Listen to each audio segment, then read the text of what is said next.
Karibu kwenye video namba 4 ya mafunzo yetu ya Adobe Illustrator. Mimi ni Sami Tambo kutoka Unipoint Graphics ambaye nakuletea series ya mafunzo ya Adobe Illustrator kuanzia mwanzo kabisa mpaka mwisho. Kwenye video namba 3 tuliangalia jinsi ya kutumia selection tool, shape tool au rectangle tool pamoja na fill and stroke tools ambazo zipo kwa ajili ya kuhakikisha unaweka rangi kwenye shapes au vitu vingine kwenye programu yako Adobe Illustrator. Na katika video hii tutaenda kuangalia namna ya kuweza kuitumia selection tool.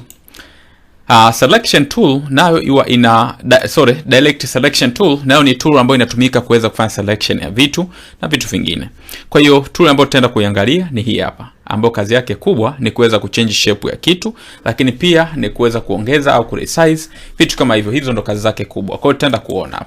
Pia ndani yake kuna group selection tool ambayo ni hii hapa, ambayo kazi yake kubwa ni kuweza kuselect kwenye vitu zaidi ya kimoja kwenye group.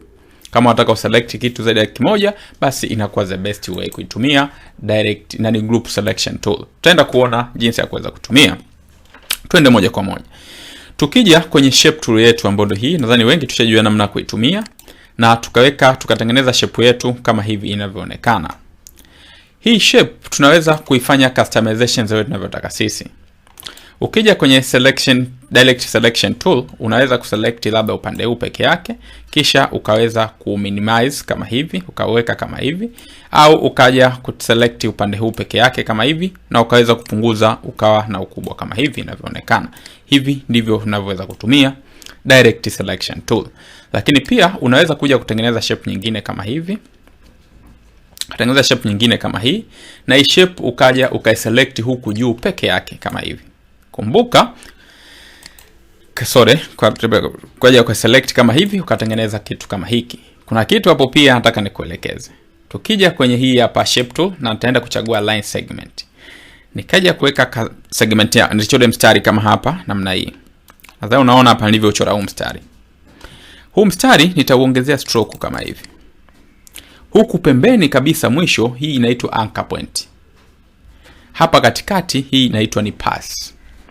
Tunapozungumzia anchor point sawa sawa na kitu tunaita kama ilivyo, ni kitu ambacho kinakifanya kitu kikae sehemu moja. Yaani kama unavyoenda kumfungia mnyama, iwe mbuzi, mbwa au whatever au ng'ombe, unamfungia sehemu moja, au kama ile meli inavyotia nanga sehemu. Ile nanga ikikaa inaifanya kile kitu kitulie sehemu moja. Huu mstari kwa kutumia direct selection tool, hii hapa tunaita ni anchor point, ambao tukifuta unatoka mstari wote kwa sababu imekuwa selected yote. Hapa ni pass. Pass pia ukiselect inaweza kuwa selected yote. Huku pembeni kabisa huku tutaselect kama hapa. Kwa hiyo tutachofanya, anchor point hii inakuwa active na hii huku inakuwa inactive. Hii ina rangi ya blue, nadhani unaiona, ina rangi ya blue kama hivi, lakini hii huku ina rangi nyeupe. Angalia hii, sorry. Hii, angalia hii hapa.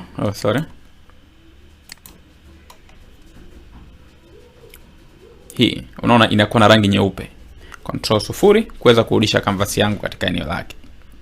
Sasa tukiselect hii huku kama hivi ikawa na rangi ya blue, kwa hiyo hii inakuwa inactive, kwa hiyo inakuwa imestick, imekaa sehemu moja, haiwezi kumove, na hii inaweza kumove. Kwa hiyo hapa tunaweza kufanya kama hivi, mstari wetu tukapunguza ukubwa, tukaongeza ukubwa, tukafanya chochote tunachotaka hapa kwa kubonyeza hapa left click.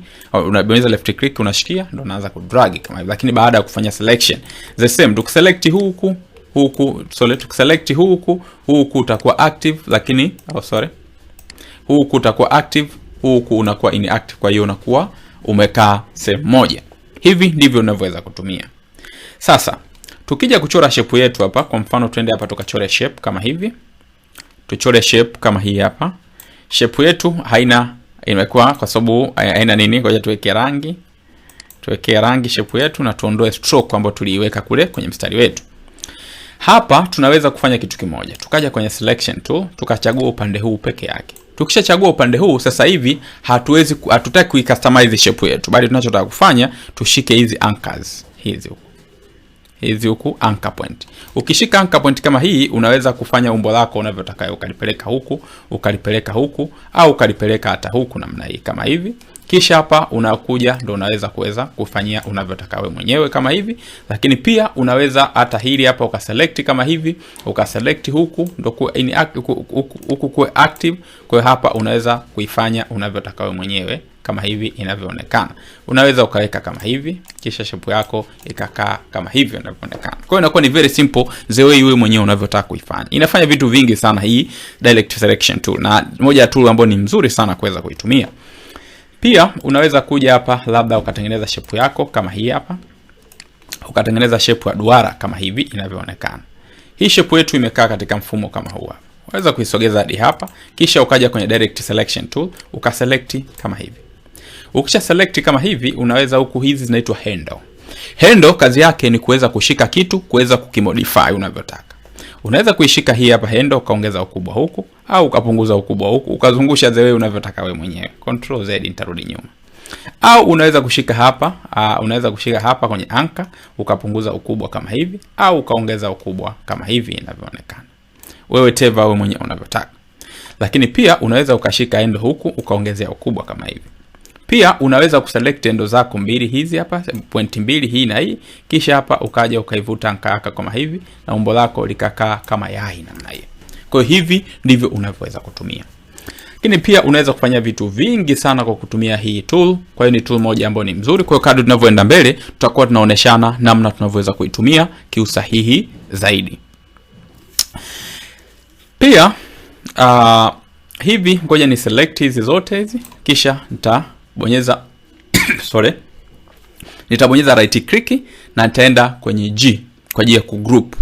Au unaweza kwenda kwenye object kisha ukaenda kwenye group, unafanya kitu kimoja. Lakini pia unaweza kubonyeza kuselect zote namna hii, ukaselect zote kama hivi kwa kutumia labda selection tool hii hapa, ukaselect kisha ukabonyeza control G kuweza kuzigroup na ziwe kitu kimoja.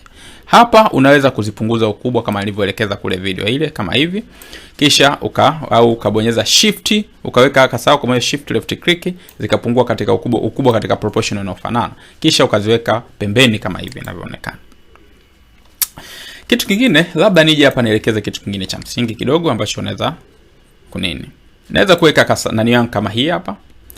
Pia njoo hapa kwenye view, njoo hapa utakuta smart guides. Smart guide inaweza kukusaidia wakati kama una duplicate shape na kuweza kuunganisha, uwaga inaenda kujiunga kama ilivyo, yani kama ina smart shape zinakutana. Twende tukaone. Iwe unchecked kama hivi, unakuja kwenye view, una click view, unakuja hapa iwe checked kama hivi, kuna alama ya tick. Ikiwa kama hivi inakuwa sio mzuri hivi hapa, maana yake haina smart guide. Kwa kisha hapa imekuwa checked namna hiyo, kwa inakuwa the best way zaidi. Kwa inakuwa kama hivi. Sasa ukija kwenye kama hii hapa, ukaja hapa labda hapa nikabonyeza alt left click kwa ajili ya kuduplicate kutoa copy, nikija hapa nikizikutanisha tu hivi zinaniambia kwamba intersected hapo, kwamba umeshafanyaje, zimeshakutana kama hivyo, kisha unaachia.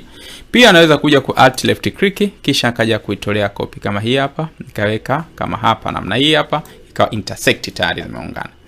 Sasa hapa nitakuja labda kwenye hii hapa, nitakuja kwenye hii hapa labda niweke rangi. Ngoja niweke rangi labda nyingine hapo. Ngoja niweke rangi kama hii.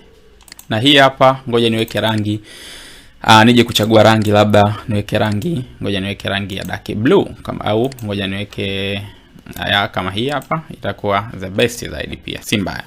Sasa hapa kwa mfano kama hii hapa utaselect, utakuja kwenye direct selection tool, utaselect kama hivi, kisha utakuja unaweza kushika kama hivi hapo, left click ukadrag ukaja ukaiweka kama hivi hapa, kama unataka utengeneze kibox. Ukaja tena huku ukaselect huku, ukaja kuishika anchor hii hapa, kisha ukadrag na ukaiweka kama hivi, na hapo unakuwa umetengeneza mfumo kama kibox. Unaweza kuselect upande huu wote, kisha ukaja ukainua kama hivi, kisha umekuwa selected upande huu hapa. Huu umekuwa selected, kisha ukaja hapo ukainua kibox chako na kiwa kinaonekana kama hivi kinavyoonekana hapo namna hii. Kwa hapa sasa hivi ukiselect inakuwa ni kitu kimoja, kwamba unaweza kiweka kama hapa. Kwa hiyo inakuwa shape yako inaonekana kama hapo inavyoonekana. Kwa hiyo inakuwa ni kitu kizuri zaidi. Kwa hiyo hapo unaweza kugroup au whatever mwenyewe unavyotaka unaweza kuifanyia. Lakini pia hapa tunaweza kuichukua hii ngoja ni minimize. kama hivi. Hizi hapa control sorry, kwa kufanya selection kama hivi, kaja tutakuja kuziweka kama hapa namna hii, control Z, control 0, zitakaa katikati kama hapo inavyoonekana. Hii hapa nitaiondoa kama hivi na tabakia na hizi hapa. Sasa kuna kitu kingine namna ya kutuweza kutumia hii hapa group selection. Hizi hapa tayari zipo ngapi? Zipo 4. Kwa hiyo kwa mfano kama hapa nikiselect hii moja hapa, nikiselect kama hii hapa, nikibonyeza tena zinakuja kujiselect zote, kwa sababu kuna muda unaweza kutengeneza shapes ambayo au kitu ambacho kina layer nyingi sana, na kawaida ukitengeneza kitu chenye layer nyingi lazima uweze kufanyia kufanya grouping. Kwa mfano kama watu wanaotufanya hizi artworks ambazo zinakuwa kama makatuni hivi au kama environment hivi, zile za kufikirika kwa kutumia Adobe Illustrator, ndo waga inatumika sana. Unatengeneza mazingira labda miti, unaweka kama miti fulani hivi ambao kuna muda unataka uchange, unasema labda rangi ya kijani hii sio mzuri, nataka nibadili. Kwa hiyo utakuwa uwezi tena kwa select, ukabonyeza shift ukaanza kuselect tena hivi, inakuwa sio mzuri. Kwa hiyo unaangalia tu nataka hiki, ukiselect basi vina select vile vitu vyote ambao unavihitaji vyenye mfanano ambao umegroup. Kisha hapa unaweza kuja ukabadilisha rangi na ukaweka rangi ambayo wewe mwenyewe unaona itakuwa the best zaidi, kwa mfano kama hivi, kisha inakuwa the perfect zaidi. Hivi ndivyo unavyoweza kutumia direct selection tool, na inafanya vitu vingi sana, lakini hapa nakupa kama mwanga uweze kuona namna tunavyoweza kutumia hii direct selection tool. Mimi ni Sami Tambo kutoka Onipoint Graphics. Kama ni mgeni usisahau subscribe YouTube channel yetu, lakini pia kama una mwenzako usisahau kumwambia aje kusubscribe YouTube channel yetu, ili tuweze kwenda sawa, ajifunze Adobe Illustrator for free kwa Kiswahili kuanzia mwanzo mpaka mwisho. Na sasa tupo kwenye video namba 4, tukutane kwenye video namba 5 ambapo tutaenda kuangalia kitu kingine ambacho ni kizuri zaidi kwenye programu hii na kinachotumika sana. Asante na nikutakia wakati mwema. Kwaheri.